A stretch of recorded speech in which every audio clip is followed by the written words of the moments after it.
adalah gembalaku, takkan kekurangan aku.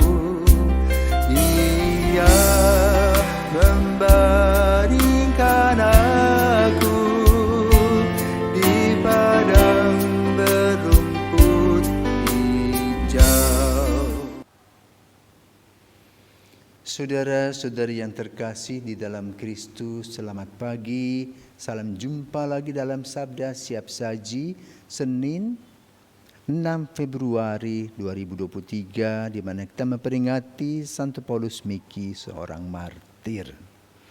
Marilah kita berdoa dalam nama Bapa dan Putra dan Roh Kudus. Amin. Mari kita bernyanyi dengan gembira memuji kejayaan para kudus yang dibunuh demi Kristus. Berkat imannya yang kuat dan dibantu oleh rahmat, mereka bertekad bulat setia sampai akhir hayat. Meskipun diancam maut, tidakkah mereka takut? Sebab Tuhan mendampingi dengan kuasa ilahi. Mari mohon pada Tuhan agar kita digabungkan pada rombongan pahlawan sepanjang segala zaman. Allah kekuatan para kudus, Santo Paulus Miki dan teman-temannya, Kau panggil melalui salib kepada kehidupan. Dengarkanlah doa permohonan mereka, supaya iman yang kami akui juga kami pegang teguh sampai mati. Demi Yesus Kristus Putra-Mu dan pengantara kami, yang hidup dan berkuasa sepanjang segala masa. Amin. Tuhan bersamamu dan bersama rohmu. Inilah Injil Yesus Kristus menurut Markus. Dimuliakanlah Tuhan. Pada suatu hari, Yesus dan murid-muridnya mendarat di Genesaret dan berlabuh di situ. Ketika mereka keluar dari perahu, orang segera mengenal Yesus. Maka berlari-larilah mereka ke seluruh daerah itu dan mulai mengusung orang-orang sakit di atas tilamnya kepada Yesus, di mana saja kabarnya ia berada. Kemanapun Yesus pergi, ke desa-desa, ke kota-kota, atau ke kampung-kampung, orang meletakkan orang-orang sakit di pasar dan memohon kepadanya, supaya mereka diperkenankan hanya menjamah jubahnya saja. Dan semua orang yang menjamahnya menjadi sembuh. Demikianlah sabda Tuhan, terpujilah Kristus. Saudaraku terkasih, hari ini kita mendengar dari Injil tentang oleh-oleh yang digambarkan Markus, tentang kiprah Yesus yang semuanya serba gratis. Tetapi yang paling utama dan penting adalah Yesus menyapa dan menyembuhkan orang dengan keseluruhan hati. Jadi dengan cinta, kasih, dan hati yang luar biasa yang ditampilkan dan dilaksanakan oleh Yesus. Sehingga hasil yang terjadi adalah maksimal. Kebiasaan-kebiasaan Yesus ini kemudian dicatat dan dilanjutkan oleh para muridnya. Terlebih setelah Yesus wafat dan bangkit, para murid kemudian mendapat terang Roh Kudus dan mewartakan sabda Allah kemana saja. Mereka diutus berdua-dua. Bahkan misi terus bertumbuh dan berkembang. Sampailah abad ke-16. Di mana orang-orang Spanyol dan Portugis melanglang buana mencari dunia baru. Sejak Magalhães, Vasco da Gama melewati Afrika Selatan, Tanjung Verde. Maka kemudian kapal-kapal Portugis dan Spanyol pergi ke bagian timur dunia untuk mengumpulkan apa? Rempah-rempah. Sampailah mereka juga di Jepang, sebagaimana yang dialami oleh Franciscus Xaverius.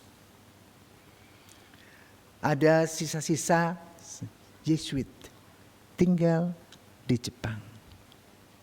Maka pada hari ini kita merayakan seorang kudus berasal dari Jepang bernama Paulus Miki, Yesuit. Ayahnya adalah seorang pemimpin militer bernama Miki Handayu. Namun anaknya Paulus Miki tidak melanjutkan karir ayahnya, tetapi menjadi katekis dan kemudian masuk dalam kolese Yesuit di Azuchi dan Takatsuki, Jepang. Tentu saja pada waktunya ia kemudian menjadi imam. Namun ada seorang pengusaha Jepang, karena pada saat itu pengusaha Jepang, Spanyol dan Portugal itu bersaing satu sama lain. Kaisar Hideyoshi yang saat itu memerintah dipengaruhi oleh seorang pengusaha Jepang yang membisikkan, hati-hati loh, orang Spanyol dan Portugal itu mengkristenkan kita. Lalu apa yang terjadi dengan Hideyoshi? Maka dia mengadakan gerakan ratakan. Mereka semua ditangkap. Ya, ada beberapa orang yang ditangkap. Ya, para Fransiskan 6 orang berasal dari Spanyol, dari Meksiko dan dari India. 3 orang katekis Yesuit Jepang termasuk Santo Paulus Miki dan 17 Katolik awam Jepang termasuk anak-anak. Pada tanggal 5 Februari 1597, ke-26 orang itu kemudian dibawa ke tempat pembantaian hukuman mati. Mereka disalibkan, diikat satu sama lain, kemudian setelah disalibkan, ditusuk dan dimasukkan ke dalam lubang.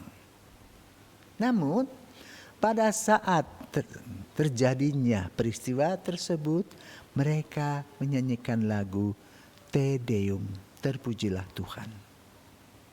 Luar biasa, mereka menjadi martir sebagaimana telah digagas oleh Yesus sendiri. Berani berkata dan berjalan dalam kebenaran. Maka Paulus Miki menjadi contoh teladan, di mana pada saat dia dihukum, dia terus berkhotbah dan sambil bernyanyi memuji Tuhan. Hideyoshi membuat peristiwa itu, kenapa? Supaya orang-orang Jepang takut bergabung menjadi Kristen. Tetapi Paulus Miki terus berjalan bersama dengan teman-temannya. Dan kemudian para martir Nagasaki tersebut dinyatakan kudus oleh Paus Pius ke-9 pada tahun 1862. Nah, saudaraku terkasih, Injil hari ini membicarakan tentang bagaimana Yesus tetap hadir melalui para martir ini. Gereja tidak goyah oleh kemartiran. Justru dengan kemartiran tersebut, darah yang mengalir menyuburkan iman, harapan dan kasih dalam gereja. Tanpa pengorbanan, tanpa darah, gereja tidak mendapatkan pupuk. Tetapi dengan pengorbanan martiria, gereja tetap tumbuh dan berkembang. Contoh teladan ini perlu kita renungkan. Kenapa? Merupakan bagian dari iman adalah martiria. Santo Paulus Miki dan kawan-kawan, doakanlah kami.